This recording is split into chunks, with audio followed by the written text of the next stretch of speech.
Ito ang puto na hindi na kailangan magkape. Dahil sa puto pa lang amoy kape na. Malambot, maumbok, at ang bango ng kape. Bagay na bagay talaga dito sa puto. Napakalinamnam.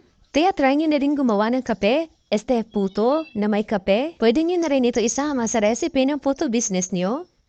At dito sa ating mixing bowl, maglagay lang ng 1/4 cup ng asukal, 3/4 cup ng tubig, 2 tablespoon ng mantika, at lagyan din natin ang isang medium size na itlog.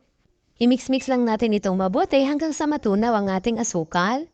Set aside na muna natin yan at mag-sip muna tayo ng 1 cup ng all-purpose flour, 1 tablespoon ng baking powder, at isang sachet ng Kopiko brown coffee. Twin pack pala ito pero isa lang ang ginamit ko.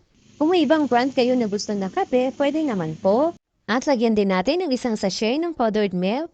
Kahit anong brand ay pwede po. Gaya ng palagi kong sinasabi na kailangan natin isip para matanggal ang mga buo-buong harina.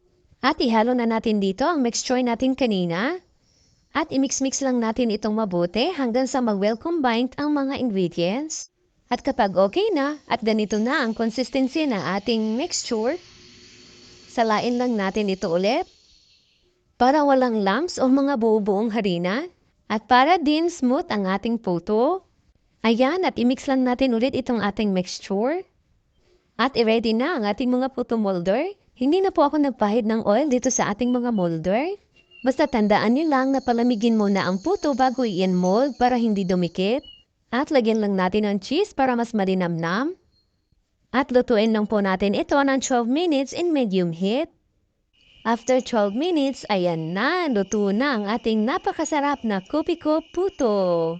Ang ganda, malambot, maumbok. Puto pa lang, amoy kape na. Pag kumain ka nito, para ka na rin uminom ng kape. Pwede nyo ito gawing pangregalo sa mga kaibigan nyo na mahilig sa kape. O sa kapamilya na mahilig sa kape. Tiyak na magugustuhan nila ito dahil ang bango talaga ng kape. Maraming salamat hanggang sa susunod po.